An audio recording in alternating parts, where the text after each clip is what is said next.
Good afternoon, everyone, and welcome back to the Lusaka Apex Medical University Virtual Clinical Educational Grand Round. I'm your host, Ms. Shinodo, as part of corporate communications here at LAMU. Virtual Clinical Educational Grand Round is a part of skill set building within our students. Skill sets such as long case presentation, critical thinking, self-presentation in both virtual and physical presentations, as well as public speaking. Today's topic is traumatic spinal cord injury. I would like to acknowledge the presence of our professorial team. With us, we have Professor Njelesani, Professor Lambart, Professor Mudenda, Professor Mwaba, Professor Mulenga, Professor Mwansa, Professor Emaus. Without any further ado, I would like to invite our moderators to briefly introduce the topic and begin the presentation. Presenters and moderators, the floor is yours.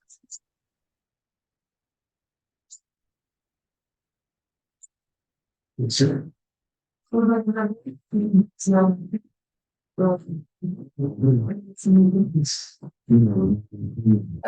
moderators, we can't hear you. The sound is very, very low.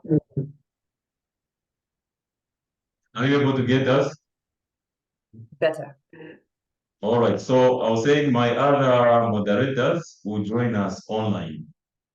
That is Mr. Simbeye, Mrs. Muyunda, and Mrs. Chimwala. Then I would also like to recognize the effort that was rendered to this topic by our clinical instructors, that is UTH. Then also our other members of staff. Without further much ado, today's topic is about traumatic spinal cord injury. This is a case of a patient who sustained cervical vertebrae injury from the copper belt. Then was transferred from Dollar Teaching Hospital to UTH for further management. So today's presentation is a work that was done by our third-year student from the Faculty of Nursing and Midwifery under the BSc Nursing Department. This includes Mwamba Shimulamba, Rose Kamangala, and Dominic Siame. I wouldn't waste so much time, so at this stage, let me allow the first speaker to take the stage. Presenters, the floor is yours. Good afternoon, everyone. My name is Siame Dominic, and I'll be the one to take you through demographic data. Our patient's name is JM, a male who is 17 years of age. He is a Christian by religion and a member by tribe. He resides in Chimwala with a referral from Dollar Teaching Hospital. He was admitted on the 17th March 2023. The next of kin was Mrs. BM. The informants were the mother and hospital records. Presenting complaints. The patient started experiencing chest pain, immobility of both upper and lower limbs, inflamed neck, urine and incontinence following a fall on his back, head first. JM was referred from Dollar Teaching Hospital, where he was managed for a diagnosis of traumatic spinal cord injury and cervical vertebrae number 4 and cervical vertebrae number 5, with American Spinal Injury Association Neurology. The patient sustained spinal injury when he fell headfirst after. On admission, his blood tests were within normal limits. He was on supplements and glipsen. JM was then referred to UTH for further management. Under the review of systems, we'll start with the central nervous system. No dizziness, no visual disturbances, no seizures, but the patient presented with quadriplegia. Quadriplegia, this is the medical term that we use to describe the paralysis of both the upper and the lower limbs. We move on to respiratory system. The patient has history of chest pain, history of coughing and dyspnea. Cardiovascular system. The patient had history of heart palpitations. Under the integumentary system, JM had history of loss of motor and sensory, multiple pressure ulcers. We move on to urinary system. The patient has history of urine incontinence. Digestive system. The patient had history of bowel incontinence. Under the social history, JM is the firstborn and has 3 other siblings. He lives with the mother, the father, and also he is a grade 9 pupil at Chimwala Primary School. Doesn't smoke or consume alcohol. Under family medical history, the family had no history of tuberculosis, no epilepsy, no sickle cell anemia, no diabetes, and asthma. Positive history of hypertension, to be more specifically the heart on the mother's side. Some history. HIV status was negative. JM had no history of epilepsy, tuberculosis, sickle cell anemia, no diabetes. Surgical history. JM had no surgical procedures done on JM prior to trauma. On drug history, JM was on the following drugs: cyclophenac 100 milligrams, calcium 500 milligrams TDS, and zinc 9 milligrams BD. Pregabalin capsule 75 milligrams BD oral. P complex 10 mils. Diclofenac 5 milligrams. Pyrbiton syrup was 200 mils. Ferrous sulfate and vitamin C, and lastly Cofex syrup, which was 10 mils. In summary, we are presenting on JM, male 17 years who had traumatic spinal cord injury. He presented with quadriplegia, urine incontinence, and bowel incontinence. I'll pass it on to the next presenter who will take you through physical examination.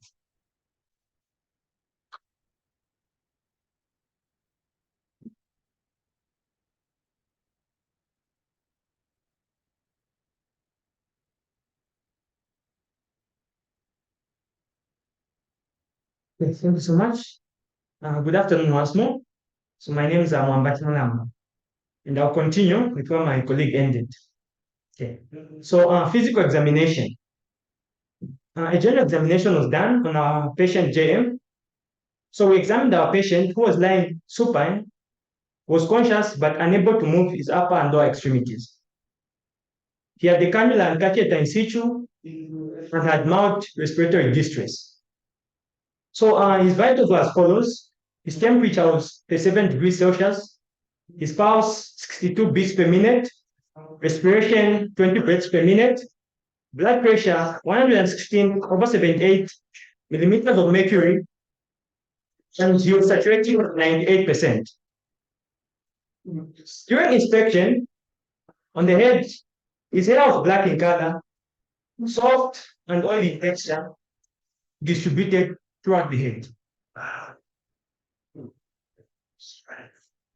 On his face, no clearness was seen, no sign of previous surgical operations, and no rash. His eyes were symmetrically aligned and had no pallor. Had mild pallor. His ears had no discharge and no pain on palpation below the earlobes. On his mouth, he had no dental caries, and his tongue was pinkish and smooth. There were a few sores on the lower lip. On his neck, no swelling lymph nodes. On the thorax, forced breathing was observed following aspiration pneumonia. On the abdomen, there was no rash, no surgical scars. On the limbs, our patient was unable to move his upper and lower extremities. He had edema of the lower limbs up to the upper thigh, and there was no finger clubbing.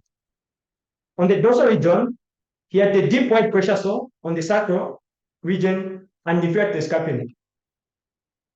Summary of our inspection: our patient had edema on the lower limbs bed sores, pallor, and paralysis. On palpation, there was no tenderness, reduced muscle tone, the temperatures were normal, hitting edema of the lower limbs. On percussion, the chest and the abdominal was normal. During auscultation, the patient's chest was clear. The patient's Glasgow Coma scale was 9-15. Eye response being 4, verbal response being 4, and motor response being 1. In summary of our physical examination, so we examined JM, age 17 years, was lying supine, and appeared to be weak and highly irritable with neurological deficit. His vitals were as follows: blood pressure 116/78 millimeters of mercury, temperature 37 degrees Celsius, respirations 20 breaths per minute, pulse 62 beats per minute, and was saturating at 98% of oxygen. His Glasgow Coma scale was 9/15, with eye response 4, verbal response 4, and motor response 1. We go on to the investigations. So the following are the investigations that were done on our patient. A cervical spine X-ray, a Doppler ultrasound, which was done occasionally, urine culture, blood culture, full blood count, chest X-ray, and MRI. It's unfortunate we didn't have access to the results of the MRI. So, as shown on the screen, these are the images of the X-ray that was taken.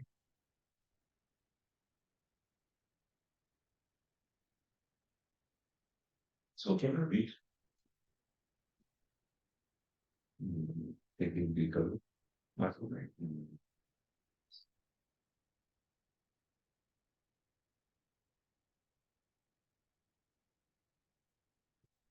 Then these are the results for the full blood count that was done.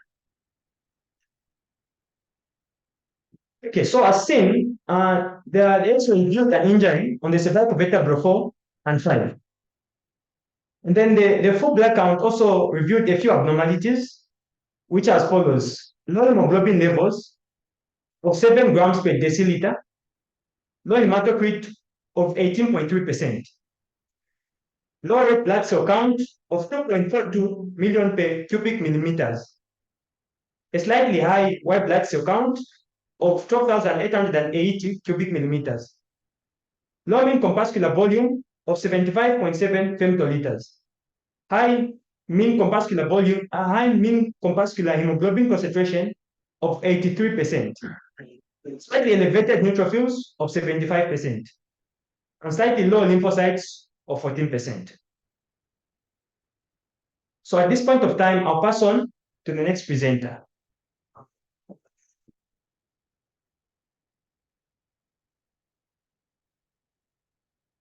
Afternoon, everyone. My name is Rose Namkoko Kamangala, a student at Lusaka Apex Medical University under the Faculty of Nursing and Midwifery. I'll be taking you through the nursing care and management of our patient, JM. Our aims in the care is to promote quick recovery, to promote and improve nutritional status, to promote mobility, to prevent and minimize complications, that is further injury to the spinal cord. The environment. The patient was nursed in a surgical ward at UTH C21. We ensured that there was good ventilation to prevent infection. The patient was nursed in acute bay and near the nurse's desk for easier observation and close monitoring if anything changes. The position of our patient. The patient was nursed in supine position with a 30-30 degrees tilt as ordered by the doctors. And the head side of the bed was elevated to promote better spinal alignments, to reduce pressure on the spine and surrounding structures. The positioning was changed every 2 hours to promote healing of the pressure ulcers. The cervical collar was properly positioned to prevent further injury to the spinal cord. Under rest, we ensured that the patient's room was quiet to promote rest. The procedures were done in blocks to promote good rest. We also administered prescribed analgesia for pain relief and to promote good rest. The observations that we did on the patient, we monitored JM every 2 hours in order to know if the condition is improving or deteriorating, so as to make effective measures where necessary. We observed the pressure ulcers to note if there's healing, if there are any infections. We rooted them out. And we positioned our patients appropriately to avoid development of new pressure ulcers or worsening of the already existing sores. We monitored the vital signs every 2 hours. The first was temperature. We monitored the temperature to rule out infection. Respirations were done to rule out respiratory failure.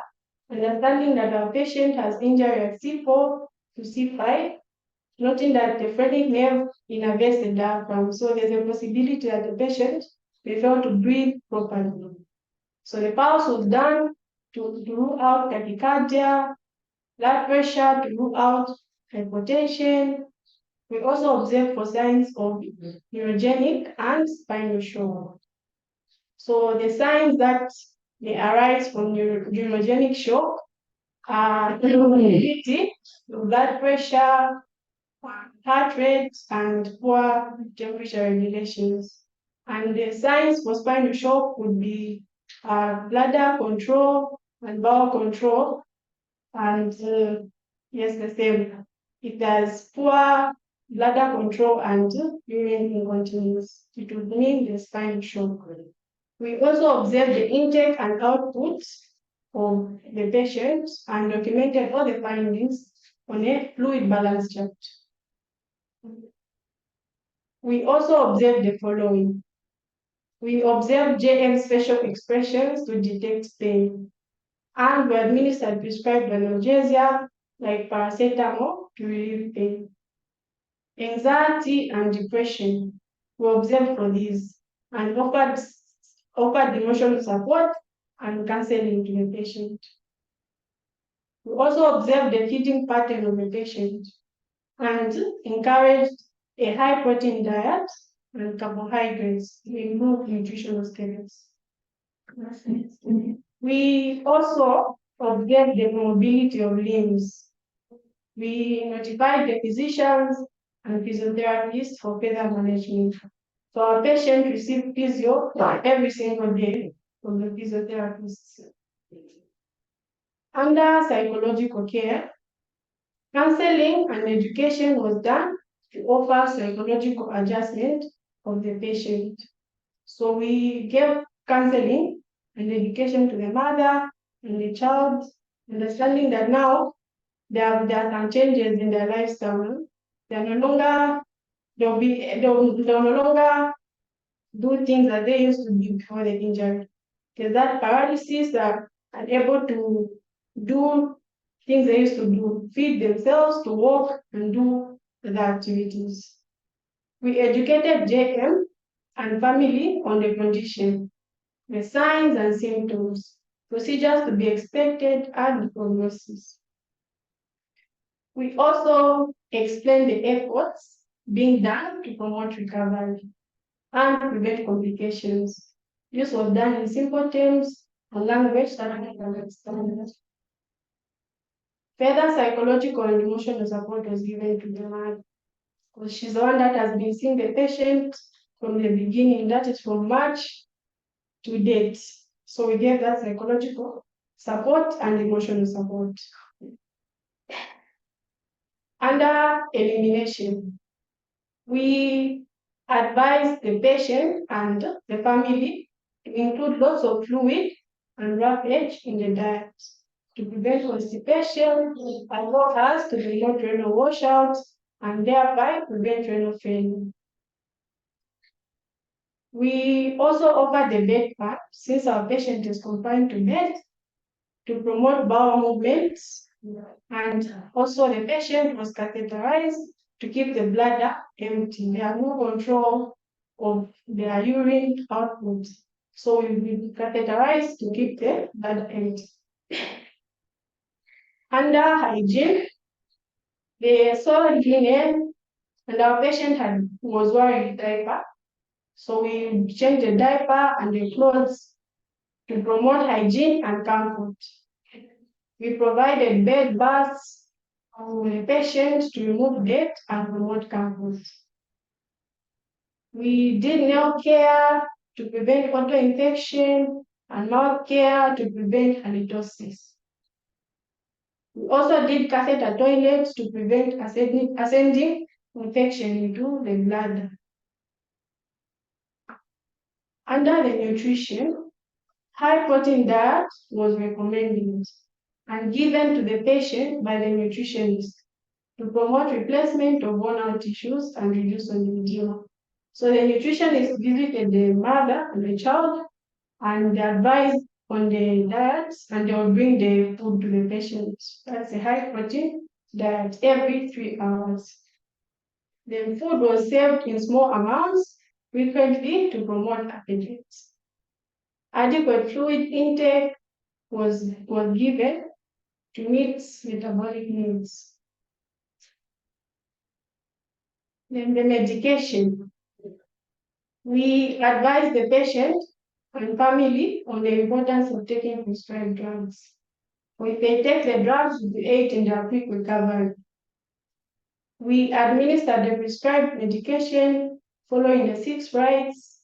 That is the right patient, the right drug, the right dose, the right time, the right route of administration, and the right documentation.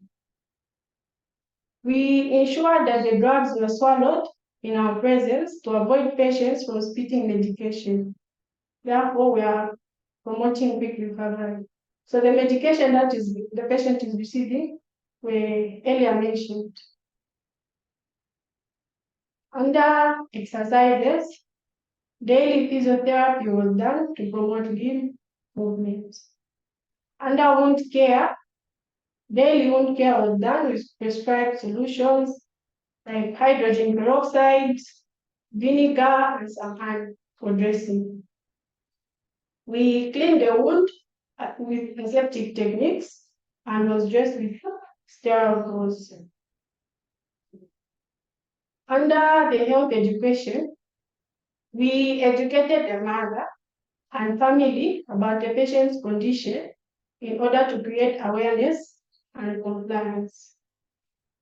We also educated the mother on the possible signs and symptoms of complications.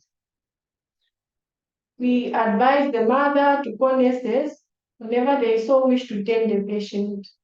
And we educated the mother on how to tend the patient, but under supervision to prevent further injury to the spine and allow competence. We also explained to the patient and family on the importance of the cervical collar and emphasize that it should not be removed. It aids in the better alignment of the spine, reducing pressure on the spine and the surrounding structures. Sometimes they will remove, so we put emphasis on this, that they should not remove it. So our key priority areas, these are the problems that we have seen in our patients and focused on the same in our care.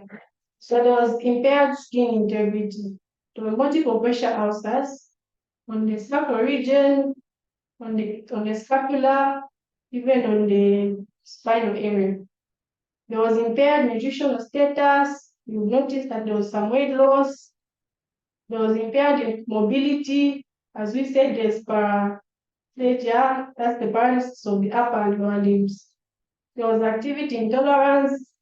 There was anxiety and depression, both from the patient and the next of kin. And risk of infection. So in summary, in our management, we ensure that the patient assumes the appropriate position to prevent further injury to the spine. We observed the vital signs, monitored for shock, we gave the required diets, we cleaned the wounds, and administered the prescribed medication.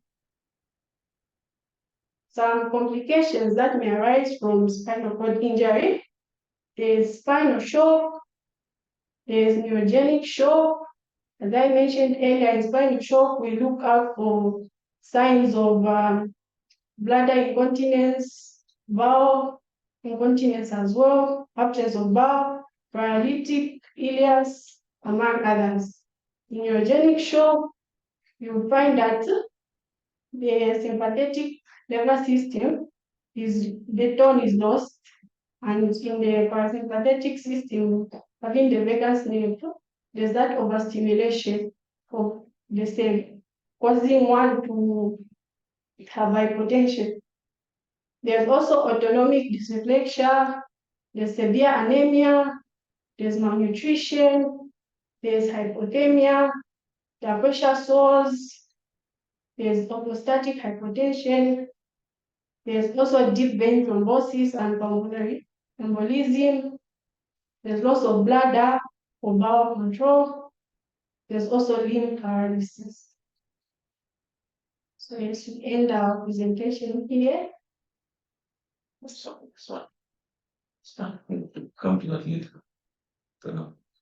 So, Madam Shinodo, this is where our presenters end with the work that they prepared. So it's back to you.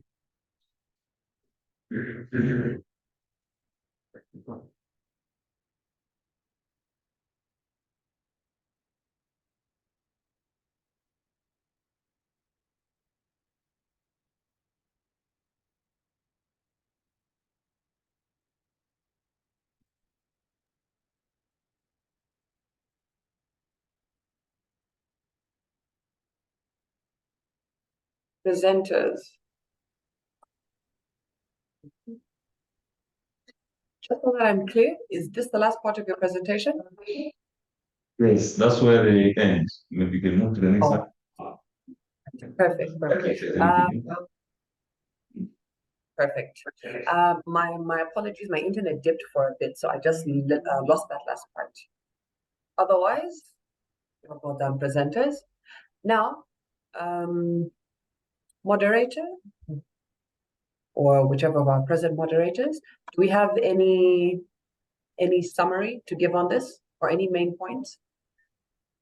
Now, for me, is that I'm happy, first of all, by the work that was done by this team. This is quite an interesting case that they brought to us. So apart from that, the skill that they portrayed in following up the case, and also the way they handled the entire condition that the patient had, that is the nursing care that was rendered, and also getting also the counseling and education that the students did, mentioning to say this is one of those conditions that take time to see any better results. So they took time to explain to the next of kin, equally the patient, say they have to be patient and ensure that all those interventions that were put across by the medical team are adhered to.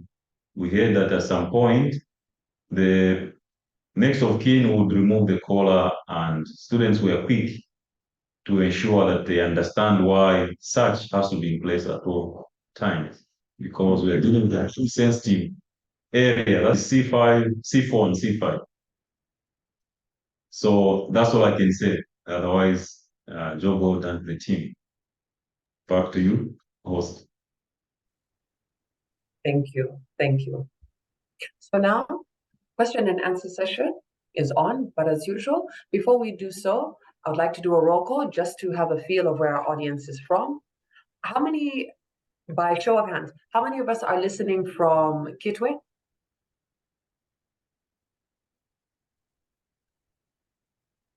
We don't have any present. How many are listening from Kabwe? Oh, there is Victor Kanyanta from Kitwe. Thank you. Okay. And from Kabwe, we have Margaret, Tapalo. Do we have any listening from Chipata?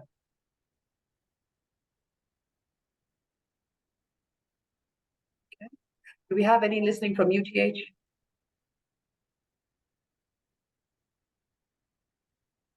Ruth? Shola? All right. Do we have any listening from Levy? Kasonde? Do we have any listening from any of our main campuses? Any of our campuses? Arthur?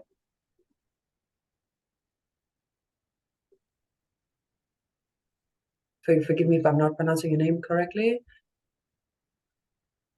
Venerate?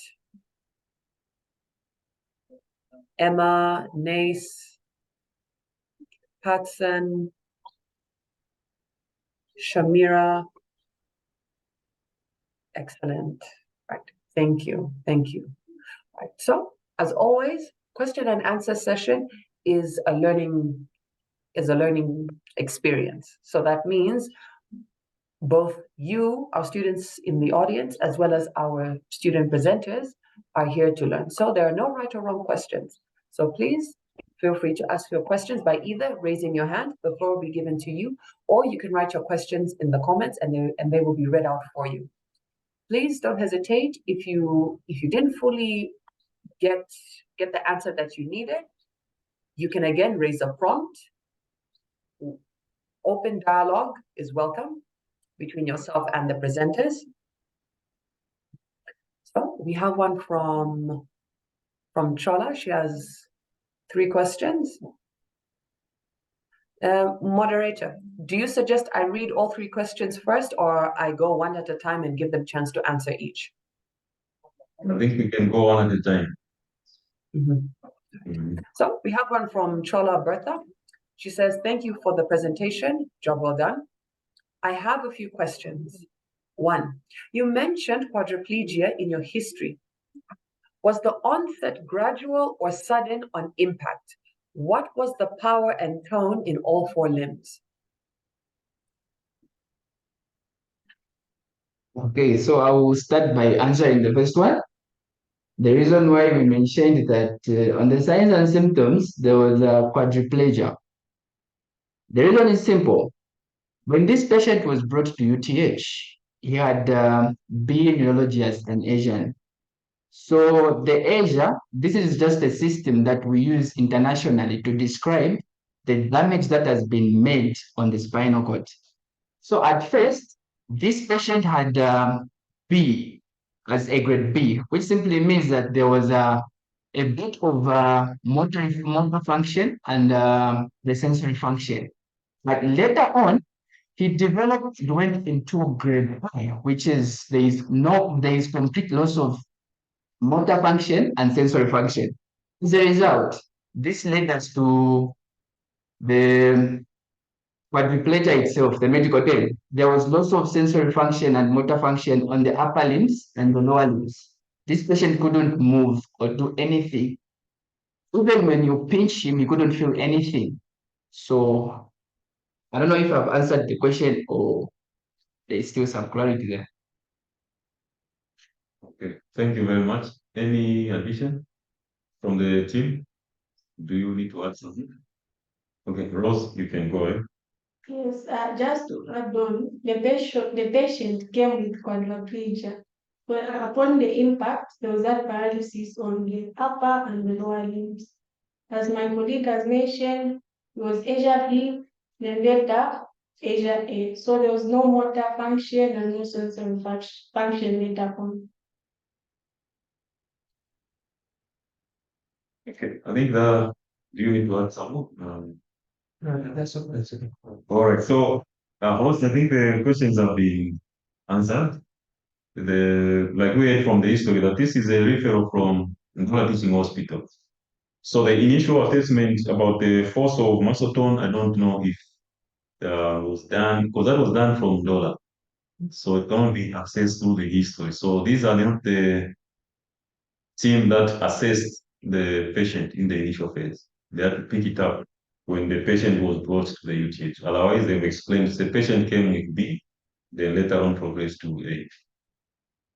Maybe we can have the second question.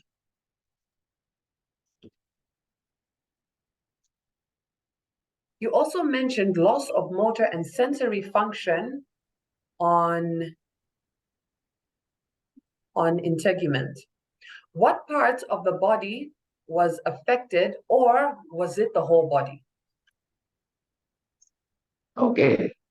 On that one specifically, let me start with vertebral column, cervical vertebral column 1 to 4. So there is 1, there is 2, there is 3, and 4. Where you are asking on the parts which were affected, starting from the C1, which is cervical vertebrae 1, or cervical vertebrae number 2.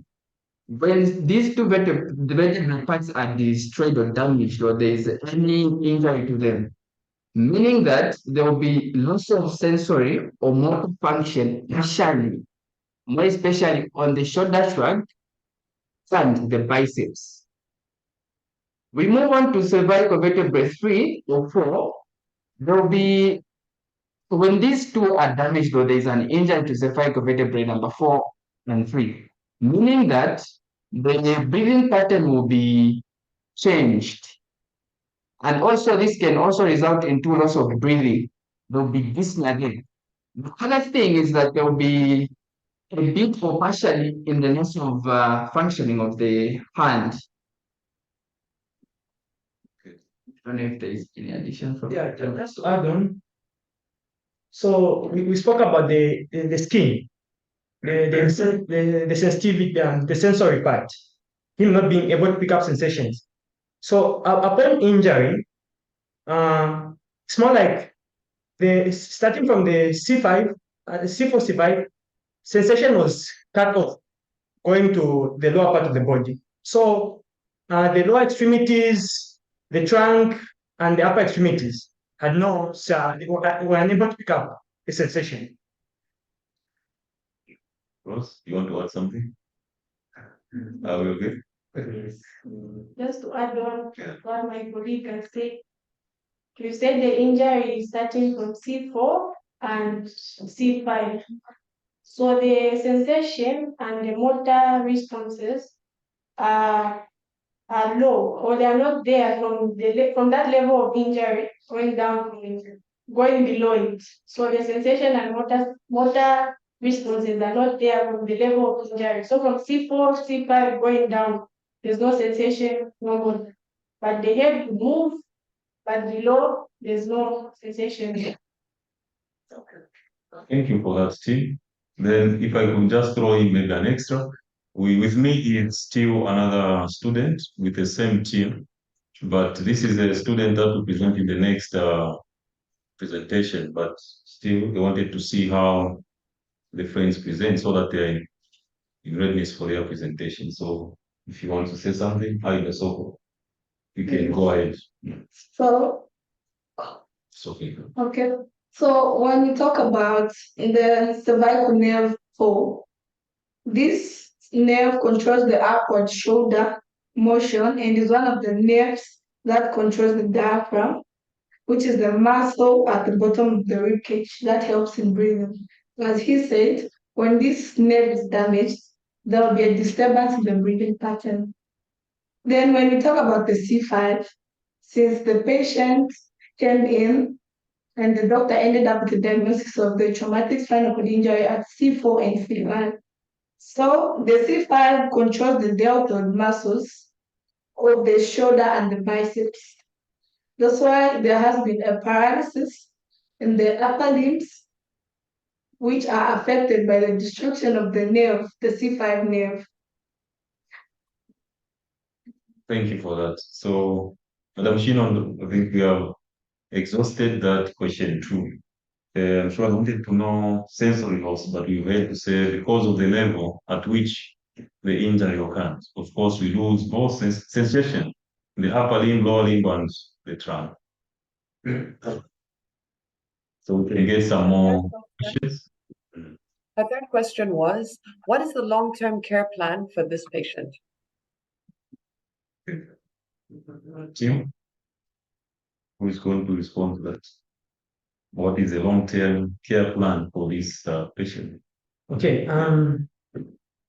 So looking at our patient, no surgical intervention has been done yet. And as we saw on the full blood count, his hemoglobin levels are low. That has also contributed to the delay of the surgical intervention.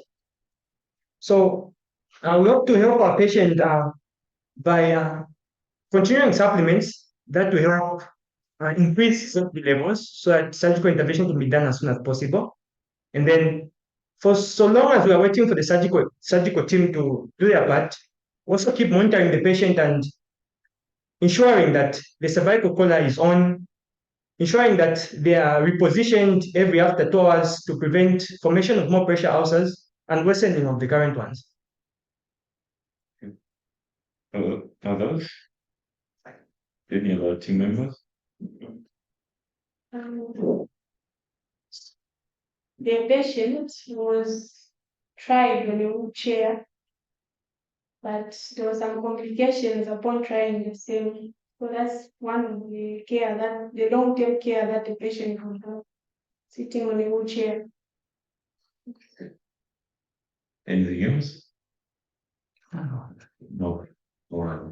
So I'm sure they are looking at rehabilitation of the patient, because looking at the level on which the injury occurred and maybe the extent of the damage as well, we're not expecting any immediate results.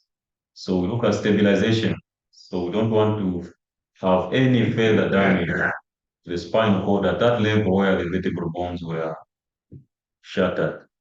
So that is rehabilitation, stabilization, and then continuous, monitoring of the hematological parameters in readiness for operation that was supposed to be done to make sure that the cervical bones are stable.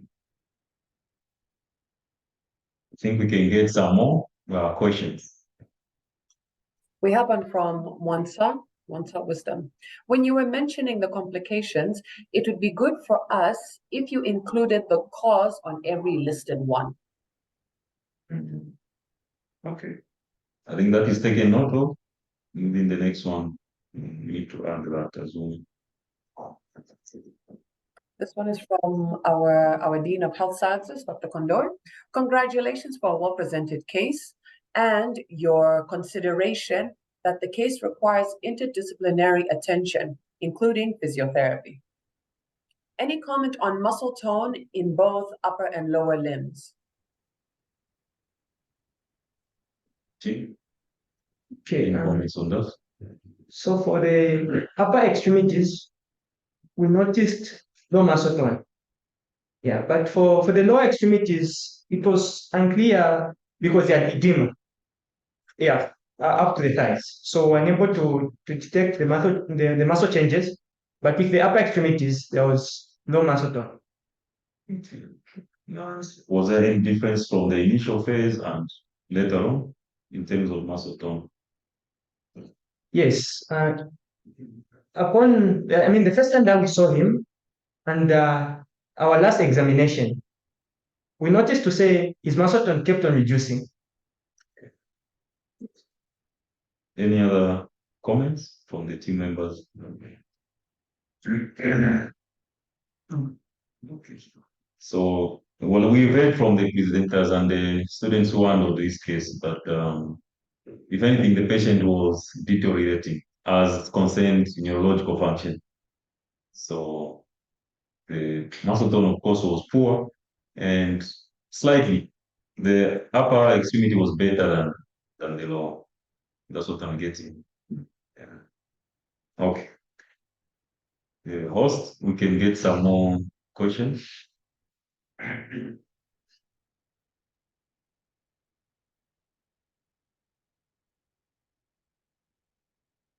Currently, we don't have any as of yet. So to our audience, don't forget, you can still ask your questions in the comments, or you can ask questions by raising your hand, and you'll be given a chance to talk directly to our moderators and our presenters. So I see another one from Chola. When you mention reduced muscle tone, what values are you talking about?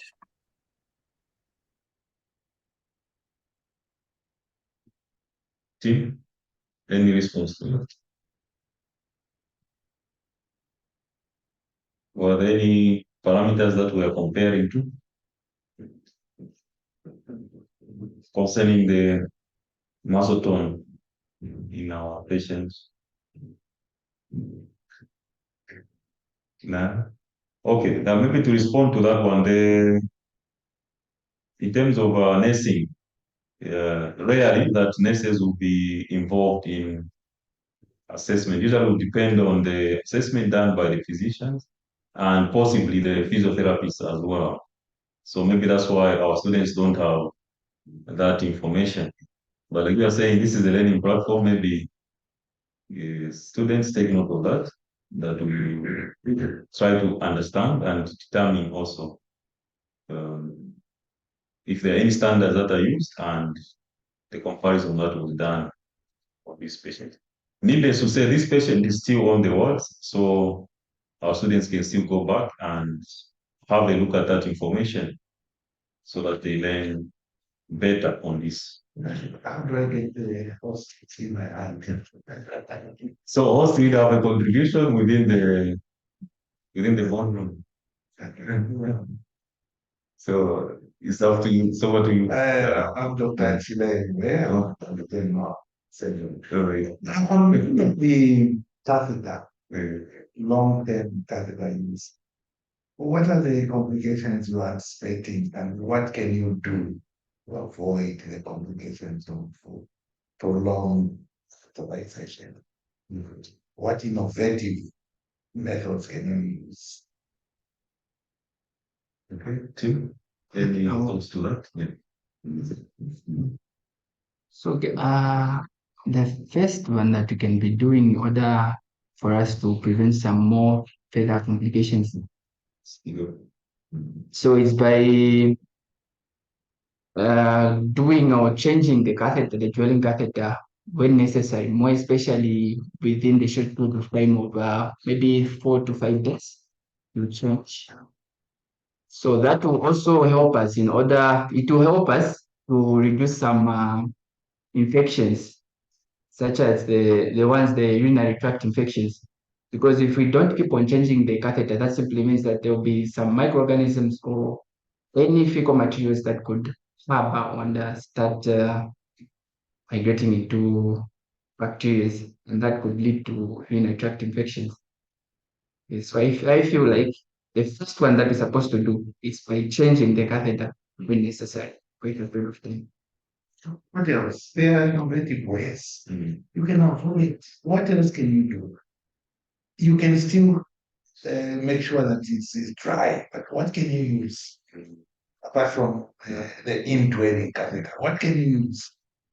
Okay, the other one, it's by emptying the urine bag.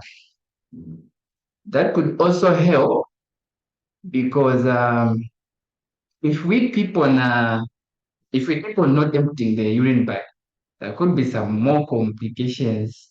But to be more specifically, I don't know the term to use.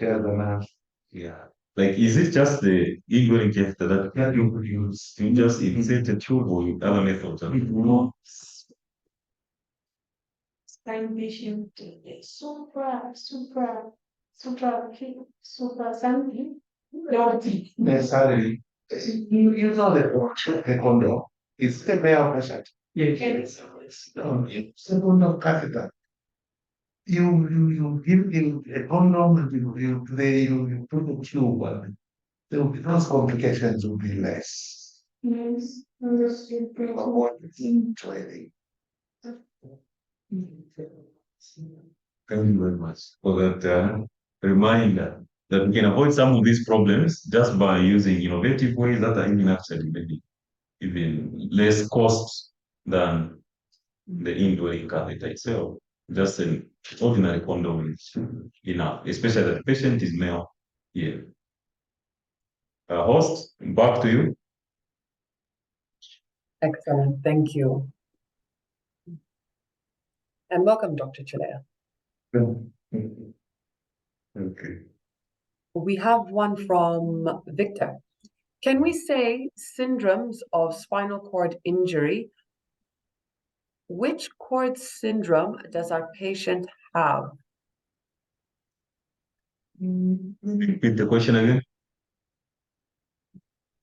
When we say syndromes of spinal cord injury, which cord syndrome does our patient have?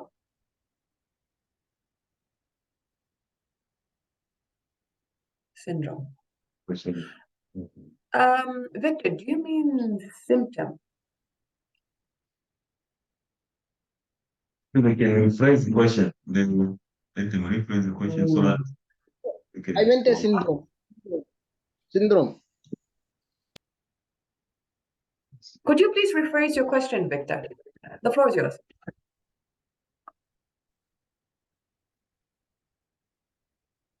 Is what we call spinal cord injury syndrome, where we have anterior, posterior, those. So in this case, I wanted to find out which one does our patient have in this case. Yes. Thank you for that question. With this patient, we are unable to see the CT scan results. So we couldn't see at what point exactly the injury was. We can't even specify if it's a posterior, anterior, caudal, among others. So if we access the CT scan, we will answer you. But thank you for the question. Any other response or reaction to that? The team first? No, we actually had this. I don't know, Professor, if you have any reaction to that. Yes. First of all, you have asked me to contribute. I'm very excited about this topic. So that's my field. So I want first of all to say thank you very much for Dr. Chilembe coming. He's one of our top surgeons in the country. So I really want us to clap for him. He's very close to our CEO, Professor Peter Mwaba. That's his class. Yes. Yeah. And he calls our CEO my son. Welcome, sir. Now, what very excited indeed. What I want us to go through is where the injury was. What are the signs that you saw? May I say congratulations? You did very well. Thank Okay, go for yourself. Well, the lesion here is at the C4, C5. This patient is very lucky that it didn't go above C4. It was C4 but going down. Because patient could not have reached the hospital. Because the phrenic nerve, and you mentioned about diaphragm, phrenic nerve is supplied by C2, 3, and 4. Major is C3. So the C3 has kept this patient. C1, C2, as you are aware, is connected by odontoid process. There, if there was an injury there are 3 types of odontoid process fracture. There's the apical one, that one is stable, and you can manage with cervical collar. The type 2 is the basal one. That one can easily dislocate. And the type 3 is the basal plus the C2 bone fracture, very unstable. And those are the dangerous patients. It can come after escaping the trauma to the spinal cord, walking to the admission. And if you don't apply cervical collar, you put a pillow, it can dislocate.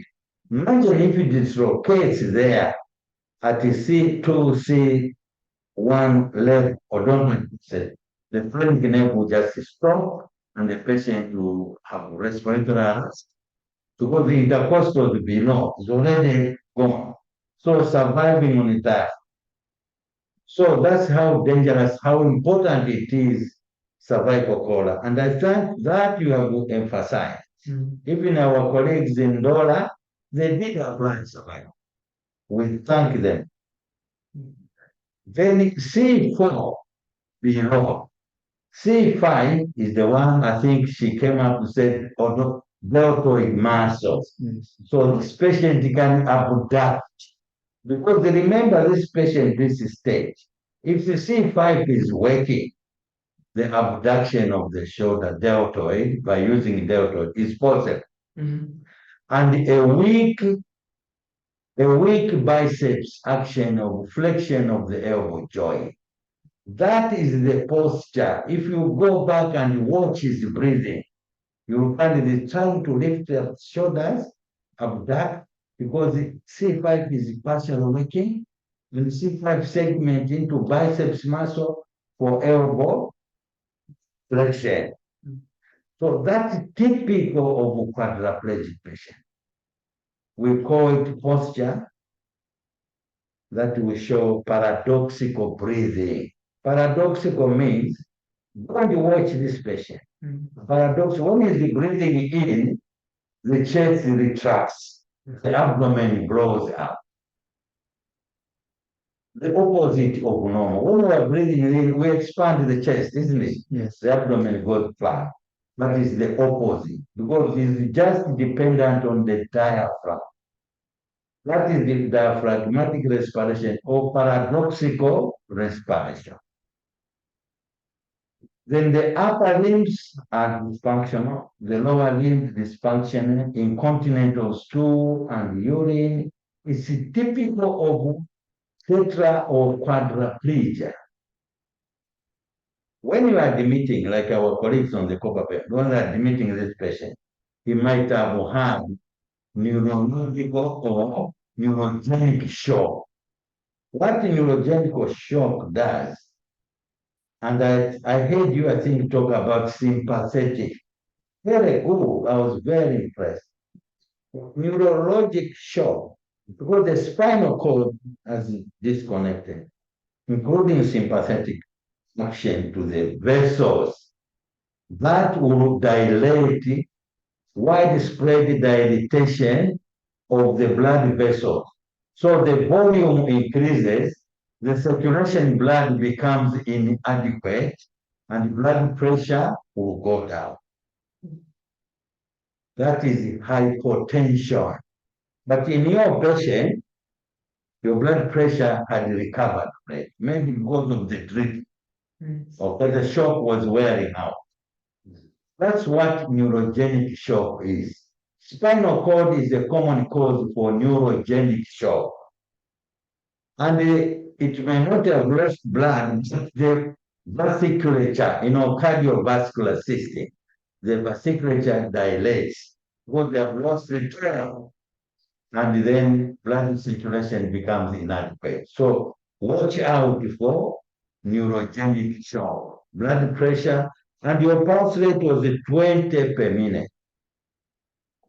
This patient is breathing tachypnea, increased rate of respiration. Watch out on that. Pulse rate, it is also matching that is high because of the shock stage. Okay? Then we go now to look at below that. What else can the patient do? Patient is quadriplegic, but the brain is fully conscious. That's where we make mistakes. Whatever you are talking around that bed, patient can hear you fully. So please be compassionate. Try to encourage this patient. Don't start talking stories. He can hear, he can see you, because I was surprised when you said the Glasgow Coma scale was 9 out of 15. Then you gave the motor, what? 1. I know what you are asking. You are asking the quadriplegic patient, can you lift your arm? Can you lift your arm? But you can't ask a quadriplegic patient the action of the limbs because it's not happy. But you could have asked him, close your eyes tight. It was not close. produce your tongue, protrude your tongue, he could have done that. If he did that, he has 6. But you have been making rules all the 4 and 5 miles. You know, I think you were targeting the wrong size for motor action. Opening eyes, is the opening eyes spontaneously? When you go to the bed, is he opening eyes and looking at you? Yes, he has 4. Now, if you want now to check verbal, you give him 4 verbal. Why did you give him 4? Is he disoriented? No, was very well oriented. Does he know who he is? Of course, yes. Can tell him the time? Yes, yes. So the brain is 15 out of 15. Unconscious. Whatever you are talking is hearing you. It's going to be reassessed. When it comes to lower down, upper limbs, the abdomen, you are examining and all that. When it comes to, do you want to know whether the injury has completely transacted the spinal cord? You want to know? Yes, sir. You want to know. Now, what also impressed me with your team, you mentioned one thing. You did something as ordered by the doctor. Who mentioned that? Is it you? Can we clap for her? Because the doctor will help you to know when is the hope of some recovery in this patient. He will do one test. He will open the buttocks, perianal, needle prick.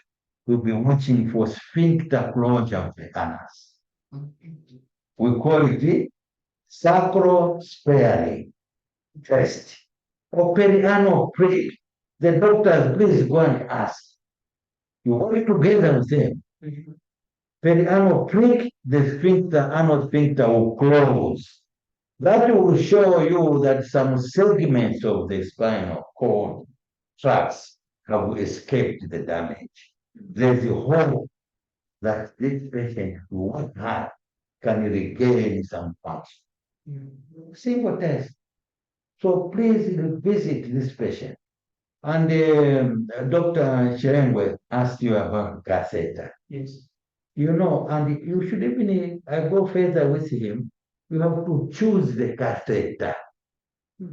If, for example, you tell me you use the size 24 for this catheter, I'll be very sad with you. Did you know the size of catheter? For a young boy like this one, for an average adult at your age, size 18 falling to the best. I will explain why. You want it smaller than 18 because this boy is only 17. Yes. Why we use the correct size catheter is to allow the urethral glands to discharge so that we don't keep them tight and blocked. Then what we was worried about, when you remove that catheter, patient will have multiple urethral strictures. Very difficult to manage. You are better off even to do a suprapubic catheterization and spare the catheter than if you don't have a good size catheter. It will damage the urethra. But what we're talking about is the condom pause tubing. Pause tubing. You make the patient wear a condom, open it, and connect to the catheter. So you will have a full bladder, but there will be overflow incontinence. You will keep your bed dry because you have pause tubing. Be asked when you are doing round. Pause tubing will keep your bed dry. And turn the patient 2 hours. Take care of pressure sore. It's unfortunate that you receive the patient who had already developed it. Pressure sore. Take one. Sacrum, the pressure area. That is a very difficult patient to look after because it's strictly 2 hour turning. Are you doing it? Yes. This is Apex. 2 hours includes night time. So go on a shift arrangement. Make sure 2 hours, 2 hours, 02, 04, 06. We must do 2-hour returning. If we can't manage to receive without pressure sore, you nurses, it's a big challenge. The worst complication in a patient like this are pressure sores. They are very difficult to manage. The best way is to prevent them. Prevent from day one, 2-hour returning. And you as a student, please be on the bedside. I think I'm asking my senior team, the lecturers and the moderators, keep them on shift, night shift, day shift. Let them learn the art of working at night. Dr. Shimulamba knows we have been trained to work 24/7. That's our profession. You have been chosen to care for people. Wherever you are going to work, not one sure there's a care 24/7. This is how we prevent pressure sores. It's very sad to be developing pressure sores, but people are crying. I heard of one doctor, Dr. Chilengo, was admitted, and she ended up developing pressure. A doctor. It's very depressing. But I'm also happy that you talked about psychological support for the patient and the mother. And the guru of that topic is here. There he is. Professor Mudenda. He will always sing this song. Psychological aspect, psychiatric aspect, special psychology. This patient, if you are careless, you can depress him by the way you talk. No, like this, like that. No. Don't talk about symptomatology, which is negative. This is gaining power. Encourage him. Please, now, today, your biceps is doing well. Today, you are breathing better than yesterday. And you didn't observe paradoxical breathing. You didn't. Did you observe paradoxical breathing? Did you listen to the chest? Interact with doctors and physiotherapists. Please work as a team. In the past, maybe we should regain in the future. Every patient we are putting a label. This is Dr. Lambert's patient. This is Dr. Chilengo's patient. Because the consultants have to lead the team and prescribe the standards. If the the consultant said, my patient, I want 2-hour training, urinary output, you measure. You want to see how the kidneys are performing. For the shock will knock the kidneys very early. So those are the things. But please, I'm very happy with you people because you are interacting. And listen to the questions that your classmates are saying. That's the spirit we want. This was designed for you, for the virtual, clinical, educational background. And please, this moderator is very, I've met him here several times. Can you clap for him? How I wish you can just say, clap for him. No, I thank God for all of you. Thank you. Thank you so much, Professor. Madam Shinodo, it's back to you. Excellent. Okay. Thank you, Before Professor Lambert. we still have some more contribution. Yes, from the board. Thank you very much. Let me join Professor Lambert in congratulating you for a good presentation. Obviously, a lot of effort went into this.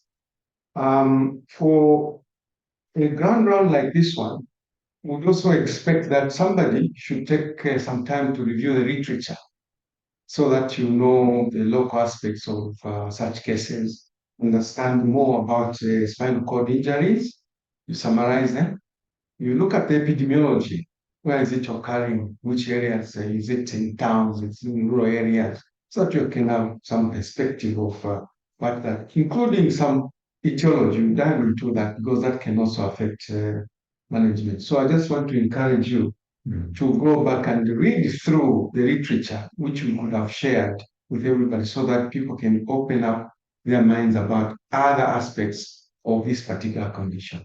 Thank you very much. Thank you so much, Professor. The host is back to you. Thank you. And also, welcome, Professor Mulenga. So we have a few more questions in the chat.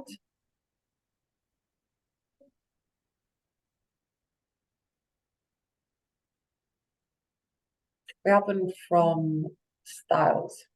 On complications, you also listed paralytic ilus, I hope I pronounced it correctly. Kindly elaborate how it comes about in relation to spinal injury. Yes. Tim, any response to that? You can go ahead. So, as we said, there's paralysis from that level of injury going down to the limbs. So there's no normal functioning in the patient. That's the digestive system. So there's that paralysis in the ileum and the intestines.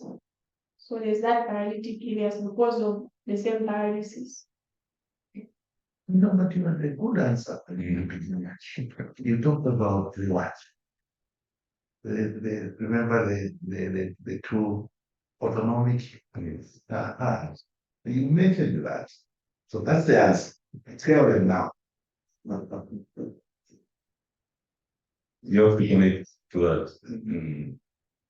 Maybe while you're thinking, the other members of the team, this one you have to work it out yourself. Yeah. In short, who is feeding the digestive system in terms of autonomic nervous system? Yes. Which names are going there?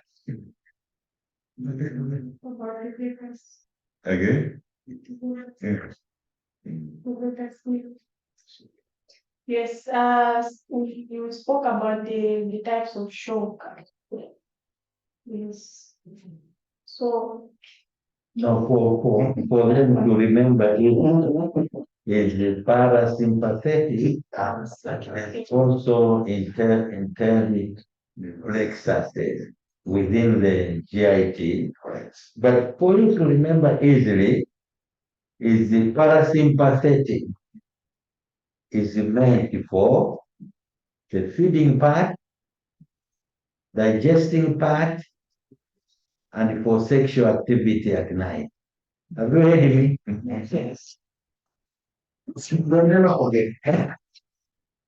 So there's the feeding, there's resting, there's also breathing. We are created for those purposes. That's why erection is better at night, the parasympathetic, in the morning, and the early morning. Yeah. Okay. So like that's parasympathetic activity, except that GIT has a plexus on its own. That's what we call Messinas, remember those? Yes. Go and read about enteric plexus. It is more or less like independent, but it's also influenced by autonomy. What you Dr. Chilemba was referred.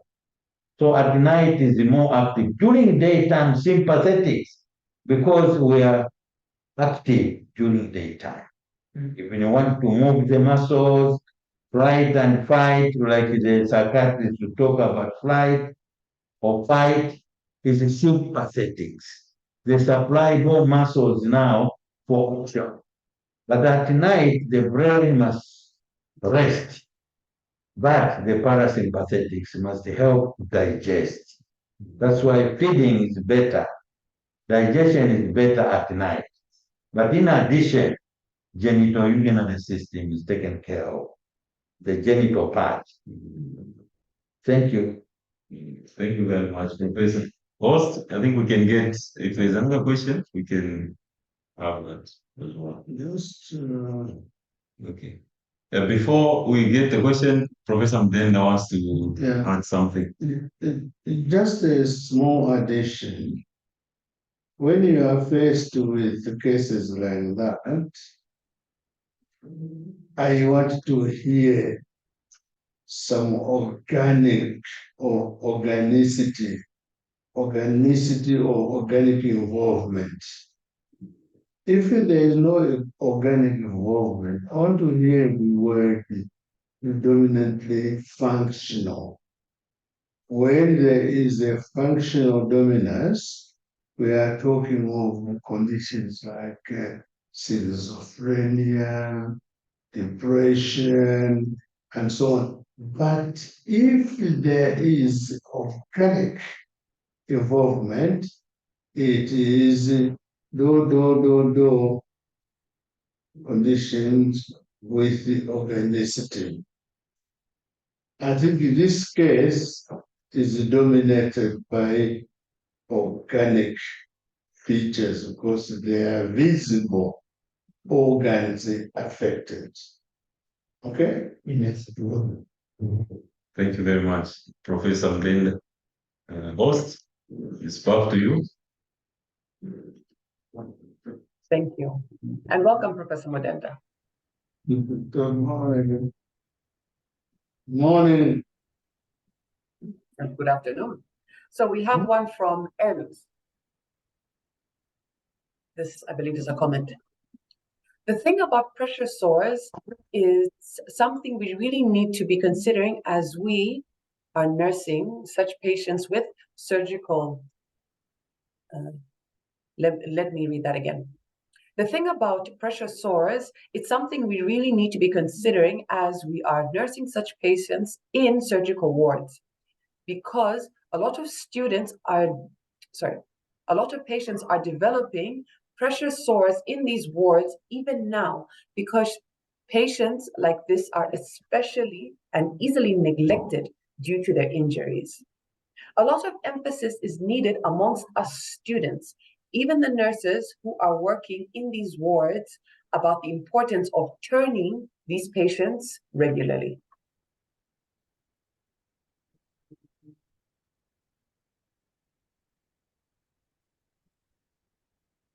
Any response to that comment? I can start, then I'll give it back to the students. So I'd like to just re-echo what Professor Mlenga was saying. So we need also research backing to this information, because that comment that the student has mentioned where they are seeing a lot of bed sores, I think we need well-researched information so that we can influence decision and also influence attitude, because these are things that we know as nurses and must be done. And if patients are presenting with pressure sores, it means somewhere, somehow, we are failing in some of these activities. So it's just an encouragement also to us nurses and students that we should take keen interest in research so that we can influence activity and policy and also behavior change, even amongst ourselves as nurses. That was my first thought. For now, maybe any response from the team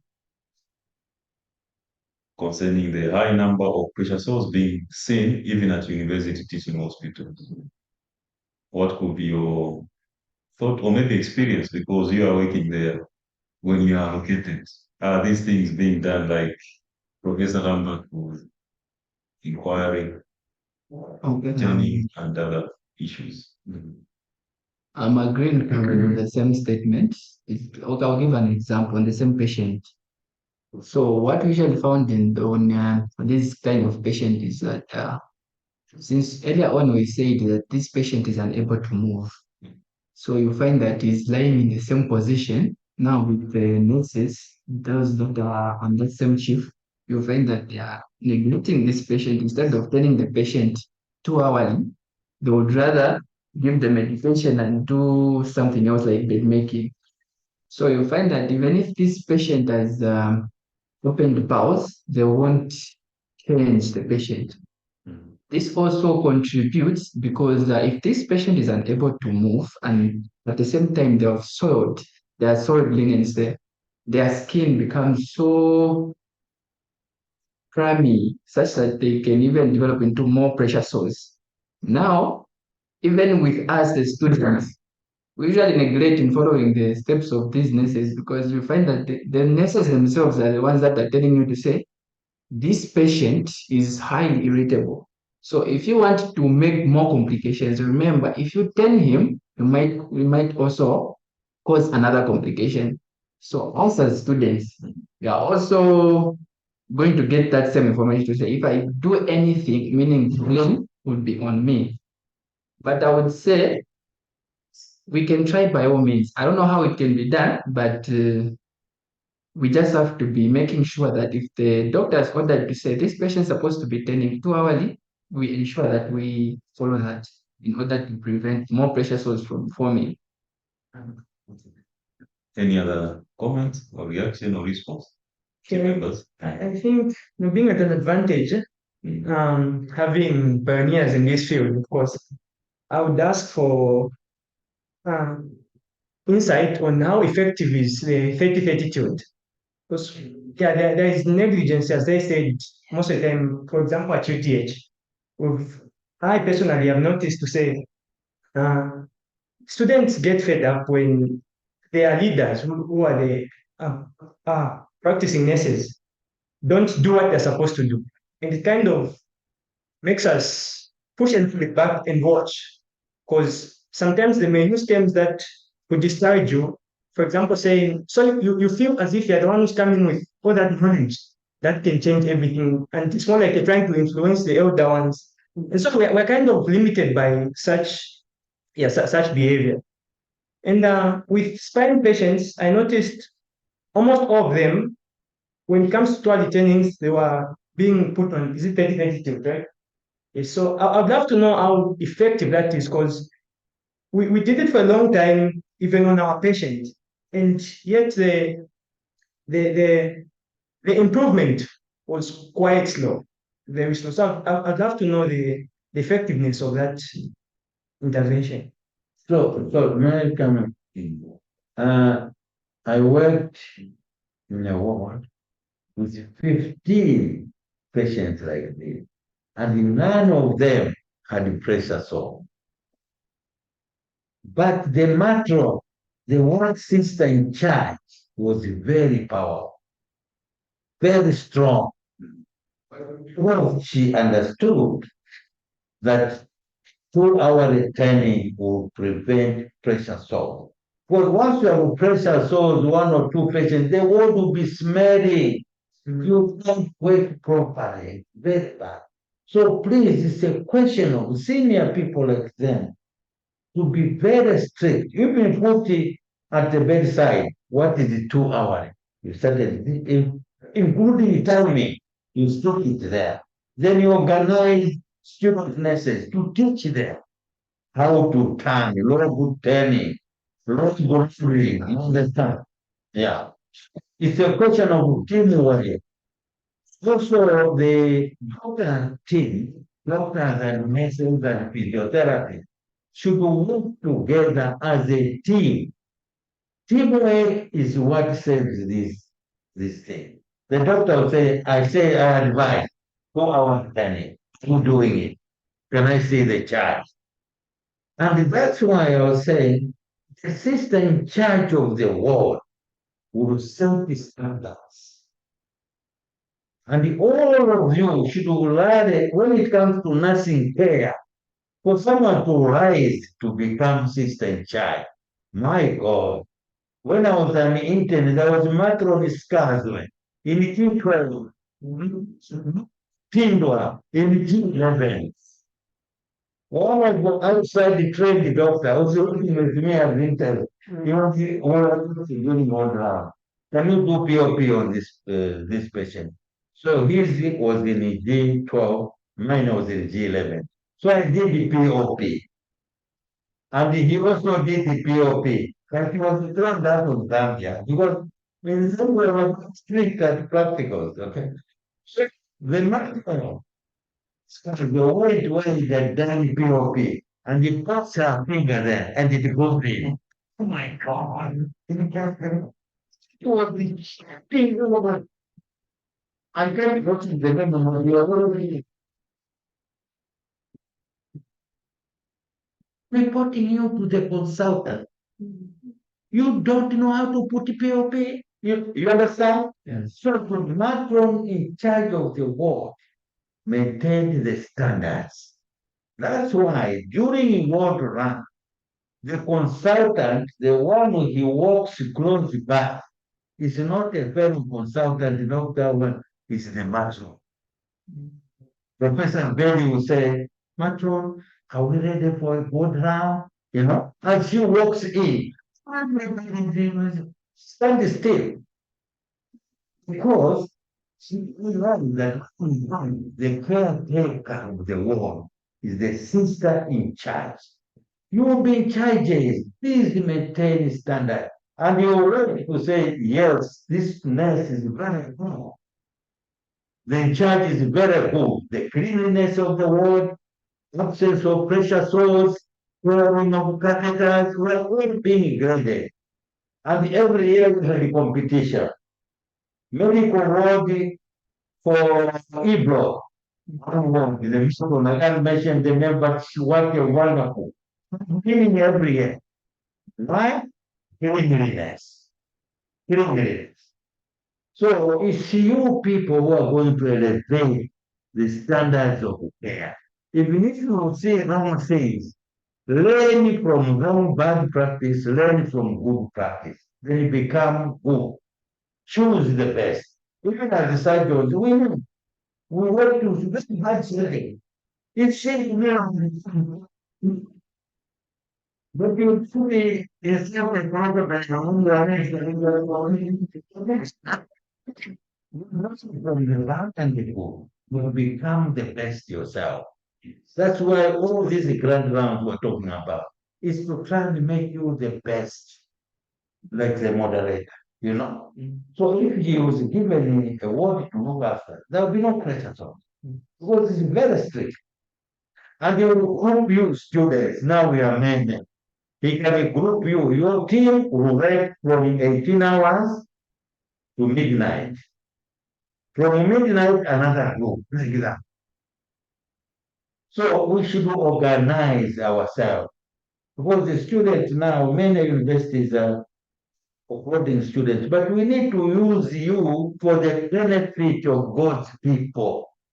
No, you have to play around it, around it 2 hours, eating.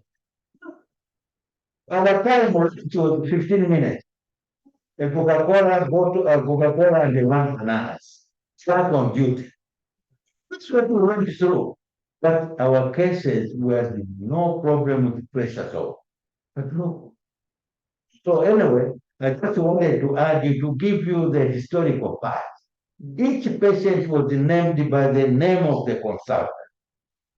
If you are not obeying the consultant's instruction, the consultant says, nurse, in charge, who was on duty, this nurse, this said, I didn't want them in my ward. See them ever again. I don't want to see them. That is the end you are transferring with the warning letter.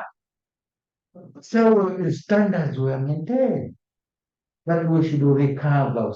What I loved about you, you were mentioning, Dr. Kondowe physiotherapy talked about, and the doctors were involved in this. And you are not selfish. You are saying you will carry as the orders of the doctor. I was very impressed. This is a teamwork. You can't work in isolation. And doctors can't work without nursing team. We can't achieve results. I think senior people like Dr. Chirem, he's agreeing with me. We are the doctors who worked in those years.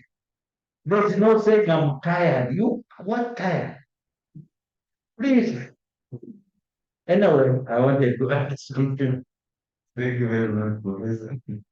Okay, most as we went, Yes. Just an addition, negligence is the problem in most hospitals.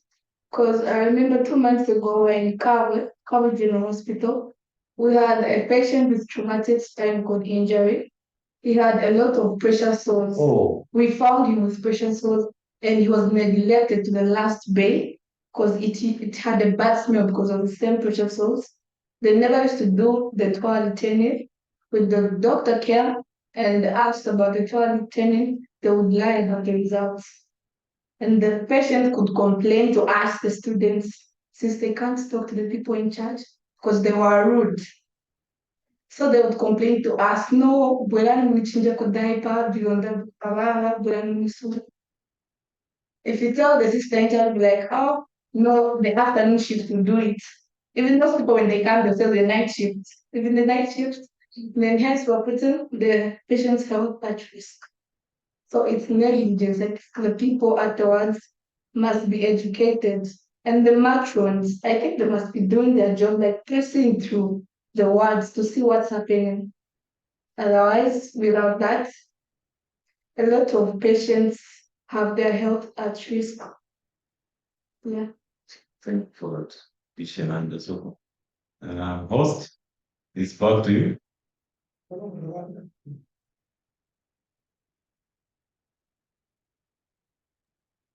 Thank you.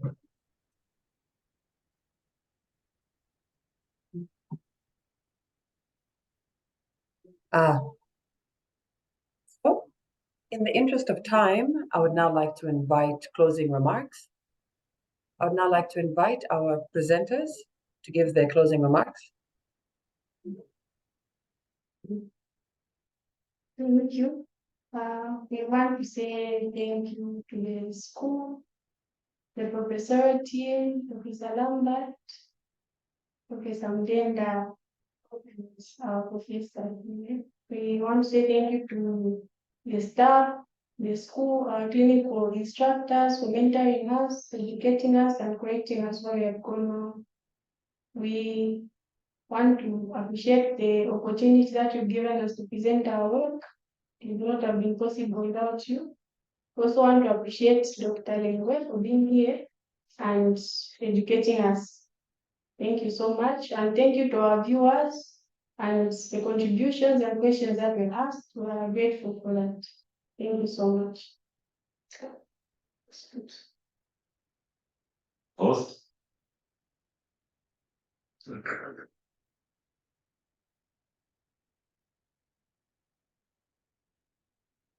Taking good. Okay, for my host. Yes, Okay. thank you. No, you haven't lost me. I'm still here. So I would like to invite closing remarks from our team of moderators today. Please, the floor is yours. Thank you. On behalf of the other moderators who are not here physically, but were with us online, that is Mrs. Muyunda, Mrs. Chimwala, and Mr. Simbeye.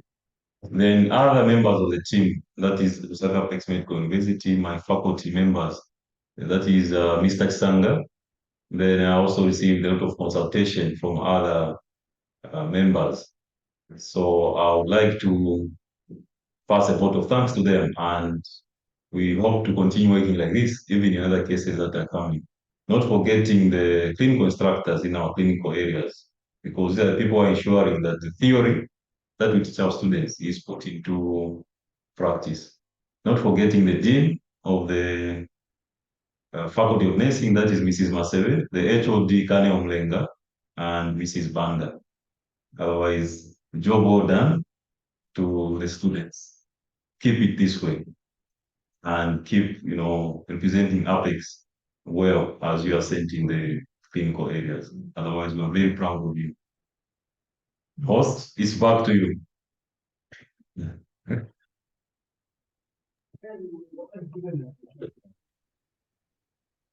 Thank you. I'd now like to invite closing remarks from our professorial team. Thank you, Professor. No, thank you very much on behalf of our Vice Chancellor, Professor Njelesani. He has traveled. You know, he loved this program. But we shall show him because we are recording. He will see. But and on behalf of my colleagues here, Professor Mulenga, Professor Mudenda, and our CEO, he may be watching us, He's our employer, so we have to be careful. Our CEO, the physician, and of course the Professor Mwansa, and the Dean, Dr. Kondo. I'm very happy he participated. Let's encourage this Dean to participate. It's their show. and to thank you, the presenters, the moderator. Above all, to thank, oh, here is my phone. Can you give me my chair, please? Let's come to see this. No, I would just say thank you, and you have seen is here. You are listening. It's our employee. So we have to make sure we are working. And above all, Dr. Chirengwe, the surgeon, the senior surgeon, you see how much he participated. Should be inviting him every time, so that he comes and adds, sugar to eat.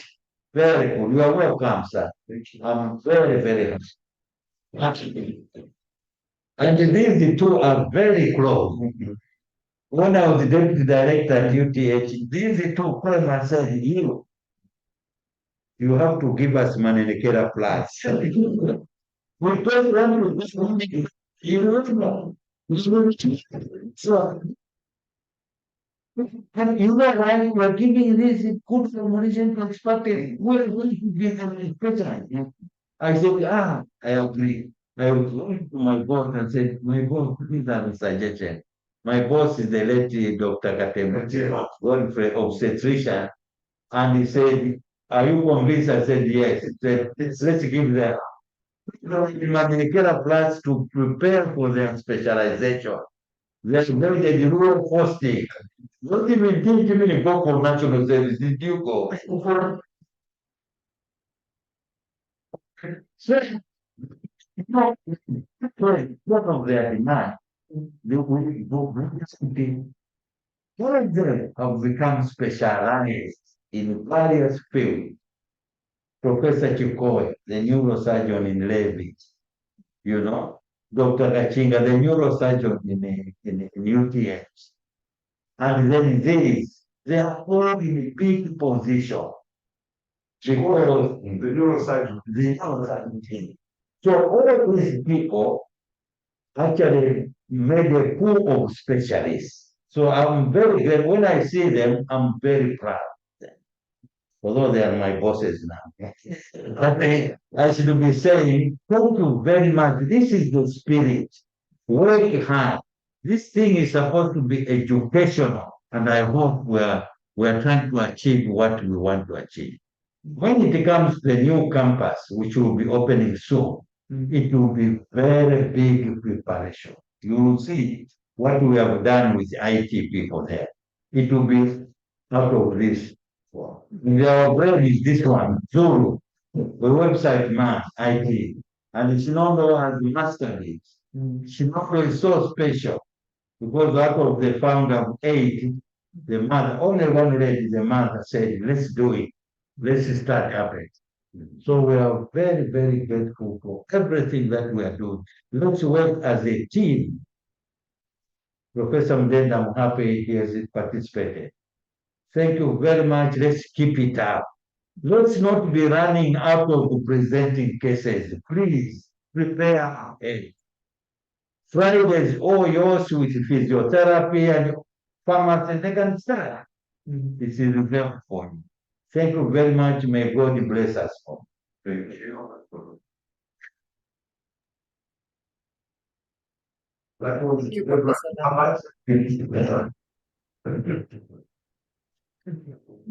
Welcome, Professor Mwaba. Thank you for joining us.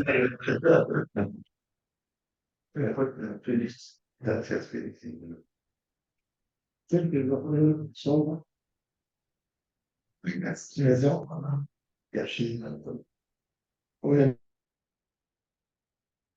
So we have now come to the end of today's virtual clinical educational grand round on traumatic spinal cord injury. Presenters, job well done. Excellent presentation. And as always, it's great to see a team of moderators this hands-on with our students. As always, a hearty thank you to our professorial team.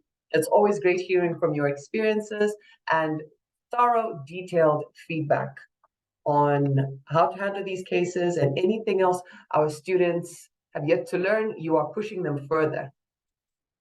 With that, please bear in mind that every Wednesday, Thursday, Friday, we have presentations Wednesdays are research presentations, same time, 12, as well as Thursdays and Fridays for virtual clinical educational grand round at 12.